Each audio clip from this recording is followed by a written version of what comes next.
Start होती है और हम एक फैमिली को देखते हैं। इस लेडी का नाम रिचल है और इसकी 2 बेटियां हैं। बड़ी बेटी का नाम एलिजाबेथ और छोटी बेटी मॉली। इन दोनों के फादर इनके साथ नहीं रहते हैं। रिचल से डाइवोर्स के बाद न्यूयॉर्क में जाकर शिफ्ट हो गए। रिचल अपनी दोनों बेटियों को लेकर एक छोटे से अपार्टमेंट में आ गई हैं। रिचल की दोनों बेटियां काफी समझदार हैं। वो अपनी माँ की हालत समझती हैं। सिंगल मदर होना आसान नहीं। रिचल अपनी लाइफ में पहली बार इंडिपेंडेंट होने की कोशिश कर रही है ताकि वो अपनी बेटियों को अच्छी तरह ख्याल रख सके और उनको वो हर चीज दे सके जो वो चाहती हैं, जिससे उनको ये ना लगे कि अगर वो अपने फादर के साथ रहती तो उनकी लाइफ अच्छी होती। अब हम यहाँ देखते हैं कि रिचल को एक नई जॉब मिली है हॉस्पिटल में, मगर ऑफिस घर से काफी दूर है, तो वो डेली सुबह उठकर अपनी बेटियों को स्कूल के लिए रेडी करती है और खुद भी उन्हीं के साथ निकल जाती है। इस शहर में बस एक ही इंसान ऐसा है जिसको अपना कह सकते हैं, वो रिचल का भाई मॉर्टी है और वो हर चीज में अपनी बहन की मदद करता है। वो डेली एलिजाबेथ और मॉली को स्कूल के लिए ड्रॉप करता है और पिकअप भी वही करता है। वो रिचल को भी ड्रॉप करना चाहता है पर वो बस से जाने की ही जिद करती है। हॉस्पिटल में रिचल की एक दोस्त भी बनी है जिसका नाम बेला है। वो नर्स होने के साथ साथ एक साइकिक भी है और ये स्पिरिट को फील कर सकती है। रिचल को इन सब चीजों पर बिल्कुल भी यकीन नहीं है। इससे कभी भी उनकी दोस्ती पे कोई फर्क नहीं पड़ा। सब कुछ ठीक चल रहा होता है। रिचल अपनी लाइफ को बहुत ज्यादा एंजॉय कर रही होती है। एक दिन घर लौटते वक्त वो रास्ता भटक जाती है और एक नई लोकेशन पे जा पहुंचती है। उसे अपने सामने एक बहुत प्यारा घर दिखाई देता है जो सेल पर था। उसके सामने एक लेडी भी खड़ी हुई थी जो अपने क्लाइंट का वेट कर रही थी। रिचल उससे जाकर पता पूछती है। वो एड्रेस तो बता देती है, साथ ही वो रिचल का इंटरेस्ट देख के उसे घर देखने का भी बोलती है। पहले तो रिचल मना कर देती है ये बोलकर कि ये घर मेरे बजट में नहीं है। फिर वो लेडी बोलती है कि देखने में क्या जा रहा है, तो रिचल उसके अंदर चली जाती है और घर को देखती है और जैसा वो बाहर से देखती है उससे लाख गुना ज्यादा सुंदर वो अंदर से होता है, मगर वो उसके बजट में नहीं होता। रिचल को ये घर एक ड्रीम हाउस लग रहा था पर ये काफी पुराना था। इसे 1910 में बनाया गया था। एक दिन रिचल के पास उसी लेडी का कॉल आता है। वो कहती है कि इस घर के प्राइस कम हो गए हैं। इस घर का जो मालिक है उसे जल्द से जल्द ये घर बेचना है। रिचल कुछ ही दिनों के अंदर इस घर में शिफ्ट कर जाती है। रिचल की छोटी बेटी मॉली बहुत खुश होती है। वही जो रिचल की बड़ी बेटी होती है वो बिल्कुल खुश नहीं होती क्योंकि उसके पुराने दोस्त और उसे स्कूल छोड़कर इस घर में शिफ्ट होना पड़ रहा होता है, इसलिए वो बिल्कुल भी खुश नहीं होती। पर घर में एंटर करते ही कम्प्लीटली अपोजिट हो जाता है। एलिजाबेथ जो बिल्कुल खुश नहीं थी उसको ये घर बहुत ही प्यारा लगता है, स्पेशली बेसमेंट।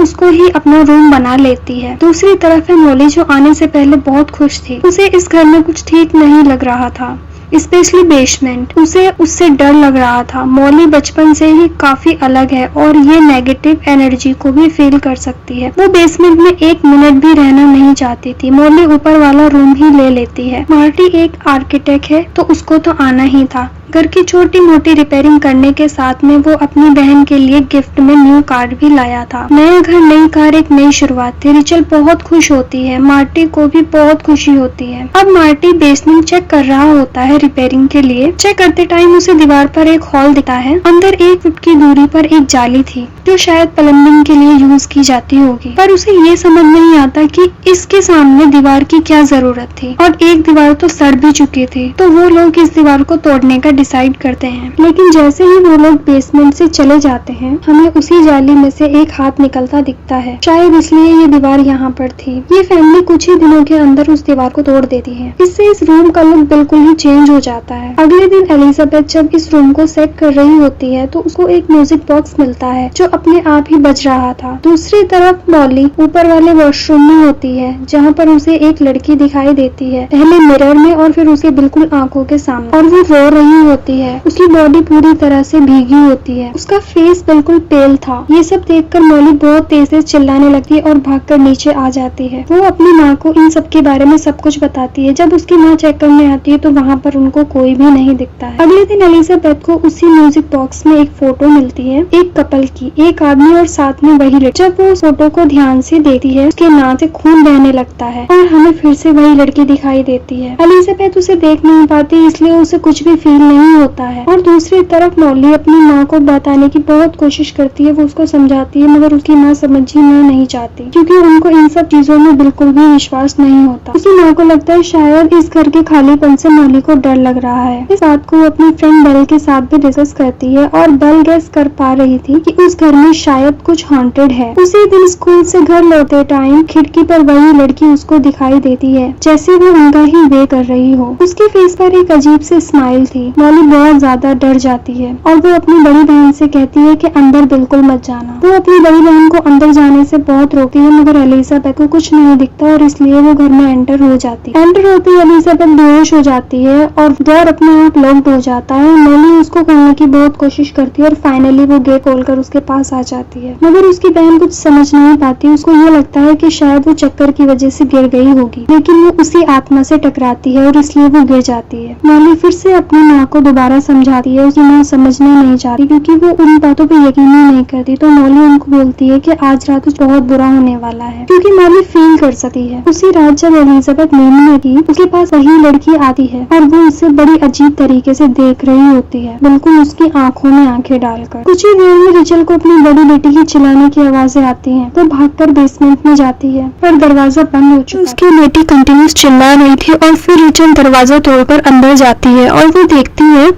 उसकी बेटी क्लोजेट के अंदर थी, जो कि लॉक्ड था, पर उसको ये चीज समझ नहीं आता कि वो इतना अंदर कैसे आ गई। उसकी बेटी की हालत बहुत खराब होती है और वो बहुत ज्यादा डरी हुई होती है। उसने अपनी आंखों से स्क्रैच करते करते अपने हाथों को लहूलुहान कर लिया था। वो माटी की मदद से अपनी लड़की को हॉस्पिटल लेकर जाती है। डॉक्टर का कहना था कि ये सब स्ट्रेस की वजह से है, मगर रिचल को पता है कि इन दोनों में से एक भी असली वजह नहीं है। ज्यादा कुछ नहीं हुआ था, मगर बहुत कुछ हो सकता था। और उसके बाद वो घर आ जाती है। जब वो अपनी बेटी से बात करती है तो उसकी बेटी को कुछ भी याद नहीं होता और दूसरी बात, वो इस बारे में कोई बात करना भी नहीं चाहती। दूसरी तरफ मॉली अपनी माँ को बताती है कि वो लड़की उन्हें कुछ बताना चाहती है, वो इनसे कुछ पाना चाहती है, मगर रिचल फिर से इग्नोर कर देती है। हॉस्पिटल के लौटने के बाद से उसकी बेटी उसी के साथ ऊपर वाले रूम में सो रही होती है। एक दिन वो सो रही थी और अचानक से रिचल की नींद खुल जाती है उस म्यूजिक की आवाज से। रिचल उसे आवाज को फॉलो करते करते बेसमेंट तक पहुंच जाती है। उसे वही म्यूजिक मिलता है, साथ ही वो फोटोग्राफ भी मिलती है। उसके बाद वो उसको बंद कर देती है। तभी लाइट्स चली जाती है और म्यूजिक दोबारा से स्टार्ट हो जाता है। दरवाजा बंद हो जाता है। कोई लड़की चिल्लाकर कहती है, मुझे बाहर निकालो। अब वो अपनी फ्रेंड बेल से बात करती है। बेल बोलती है कि हाँ, घर का एक पास्ट होता है, हर घर में एक पास्ट जरूर होता है। उस दिन वो अपनी रेडियो वीडियो को स्कूल भेजकर इंटरनेट पर इस घर के बारे में सर्च करने लगती है। उसे एक आर्टिकल मिलता है, लेकिन वो एक क्राइम केस का था जो ऑनलाइन अवेलेबल नहीं था। रिचल उसी टाइम लाइब्रेरी जाती है। उसे पता चलता है 1915 में इसी घर में ये कपल रहते थे। इस लड़की का नाम बेटा था और वो सिर्फ 17 साल की थी। उसके हस्बैंड ने एक बार पुलिस थाने में जाकर रिपोर्ट की तो कहना था कि ग्रेटा भाग गई है किसी और लड़की के साथ। पुलिस ने उसे बहुत ढूंढा पर वो कभी भी नहीं मिली। अब रिचल उसी लड़की से बात करती है जिसने उसको वो घर दिया था। वो इस लेडी से पूछती है कि तुम इसके बारे में कुछ जानते हो, पर वो लेडी उसकी कोई हेल्प नहीं करती है। उसी दौरान मोनी की ड्राइंग टीचर का कॉल आता है और वो उसको बताता है कि आपकी लड़की थॉट्स में ऐसे ऐसे थॉट से ऐसी ऐसी ड्राइंग बना रही है। अब रिचल को भी यकीन हो गया था कि कुछ न कुछ तो है। तब रिचल की फ्रेंड बेल उसके घर को सर्च करने को बोलती है कि तुम अपने घर को अच्छी तरह सर्च करो। मोनी का कहना था कि वो इस घर में अभी भी है। अब रिचल बेसमेंट में जाती है और वो उसी जाली के पास जाती है। उसे वहां से ठंडी हवाएं फील होती है और वो माटी को बुलाती है। जब माटी ध्यान से उसे देखता है तो उसे पता चलता है ये एक वेंट है। उसे खोलकर माटी अंदर घुसता है। उसके अंदर और एक दीवार थी और उस दीवार पे लकड़ी के बोर्ड लगाए गए थे। अब धीरे धीरे माटी उसे हटाता है और रिचल को पास करता है। धीरे धीरे वो सारे हट जाते हैं तो वहां पे एक लड़की की लाश मिलती है और वो जब भी पुलिस को कॉल करते हैं। फॉरेंसिक होती है और जब भी कंफर्म हो जाता है कि यही ग्रेटा है, द 1950 मिसिंग गर्ल। रिचल को ये भी पता चलता है कि जब इसको यहाँ बंद किया गया तब ये जिंदा थी। रिचल को ये सब सुनकर बहुत बुरा लगता है, लेकिन वो अपनी लड़कियों को इस बारे में कुछ नहीं बताती। रिचल को लगता है कि अगर बॉडी आजाद हो जाएगी तो फिर वो उन्हें परेशान नहीं करेगी, तो बच्चों को इस बात से क्या डराना। 2 दिन माटी के घर बिताने के बाद अब वो उन लोगों को शॉपिंग पे लेकर जाती है ताकि उनको बेटर फील करा सके। बट जैसे ही मोनी घर में एंटर होती है उसको दोबारा से वही चीज़ें फील होने लगती है। दूसरी तरफ उसकी बड़ी बहन रूम में चेंज करने जाती है, तभी दरवाज़ा अपने आप बंद हो जाता है और उसे अपने पीछे ग्रेटा दिखती है। वो अभी तक गई नहीं थी। उसको अपनी बॉडी से कोई भी लेना देना नहीं, क्योंकि बॉडी से वो कब की अलग हो चुकी थी। उसको नए शरीर की तलाश थी। ग्रेटा एलिजाबेथ को अपना नेकलेस पहना देती है और उसकी आत्मा को बाहर करके खुद उसकी बॉडी में एंटर हो जाती है। ग्रेटा बन जाती है एलिजाबेथ। उसकी बात करने के अंदाज से रात में रेचल को एक बुक मिलती है जिसपे शी इज़ नॉट एलिजाबेथ को मार्क करके लिखा हुआ था। ये उसकी लड़की की ही आत्मा थी जो अपनी माँ को बताना चाहती है कि वो मैं नहीं हूँ। रेचल समझ नहीं पाती और डर जाती है और वो नेक्स्ट डे बेल को घर बुलाती है। बेल को घर के अंदर एंटर होते ही पता चल जाता है कि कुछ तो है, लेकिन उसको ये नहीं पता कि ये ग्रेटा नहीं एलिजाबेथ की आत्मा है। अब बेल रेचल के साथ दोनों बेटियों को मार्टी के घर भेज देती है। दूसरी तरफ अब वो अपनी बेटियों को सब बता देती है। मॉली डर जाती है पर एलिजाबेथ बिल्कुल नहीं डरती और नॉर्मली बिहेव करती है। अब वो उस घर में नहीं जाना चाहती क्योंकि उसने वहाँ पे एलिजाबेथ की आत्मा को कैद किया हुआ था। इसे आज रात बेल ग्रेटा समझकर भगाने वाली है। अब वो मॉली के पास आ जाती है पर मॉली समझ जाती है कि ये उसकी बहन नहीं है। वो अपनी माँ को बताती है पर उसकी माँ अभी भी नहीं समझ पा रही थी। मॉली चोरी छुपे वहाँ से निकलकर अपने घर जाने लगती है। दूसरी तरफ हम बेल को देखते हैं जो बेसमेंट में मंत्र पढ़ रही थी और एलिजाबेथ की आत्मा चिल्ला चिल्ला कर रोक रही थी पर वो नहीं रुक रही थी। फाइनली अब वो बेल को गिरा देती है और बेल बेहोश हो जाती है। तब तक मॉली भी उस घर में पहुंच गई थी और उसके पीछे पीछे उसे ढूंढते ढूंढते उसकी माँ भी उसके पीछे ही आ गई थी। अब बेल होश में आती है। अब मॉली उन दोनों को समझाती है। अब वो मिलकर एक प्लान बनाते हैं कि ग्रेटा को इस घर में लाना होगा। जब एलिजाबेथ का शरीर उसके आसपास होगा तो उसकी आत्मा पूरी कोशिश करेगी अपनी बॉडी में जाने के लिए और ग्रेटा को उसकी बॉडी में से निकलना ही होगा। और बेल एक बात भी बोलती है कि ये सब माँ बेटी के बॉन्ड से ही होगा, तुम्हें पूरी कोशिश करनी होगी।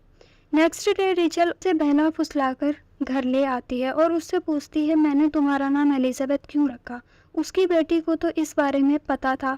उसकी माँ की फेवरेट बुक के सबसे स्ट्रॉन्ग कैरेक्टर का नाम है। वो अपनी बेटी को भी वैसे ही स्ट्रॉन्ग बनाना चाहती है पर यहाँ पर वो जवाब नहीं देती। अब रेचल को यकीन हो जाता है कि वो एलिजाबेथ नहीं ग्रेटा है। अब रेचल ग्रेटा पे हमला कर देती है और वो बहुत तेज़ तेज़ अपनी बेटी का नाम पुकारने लगती है। बहुत ज़्यादा फाइट के बाद फाइनली उसकी बेटी की आत्मा उसकी बॉडी में आ जाती है और ग्रेटा वहाँ से निकल जाती है। इसी फाइट के दौरान रेचल सीढ़ियों पर से गिर जाती है और उसे बहुत गहरी चोट आती है। नेक्स्ट डे वो घर को छोड़कर जा ही रहे होते हैं कि वो देखते हैं कि वो लेडी दोबारा से नए क्लाइंट को अपने साथ लेकर आ चुकी है। रेचल उनको मानने की बहुत कोशिश करती है, उनको समझाती है कि ये घर आप मत लो, मगर फिर भी वो उस टाइम पे कुछ भी समझ नहीं पाते और वह उस घर को ले लेते हैं और उनके साथ में 2 टीनेजर लड़कियां भी होती हैं। और फिर हम ग्रेटा को देखते हैं जो उसी विंडो पे खड़ी हुई थी और वो स्माइल कर रही थी। वो बहुत खुश हो जाती है क्योंकि उसे नई बॉडी मिलने वाली होती है और इस मूवी का एंड यहीं पर हो जाता है।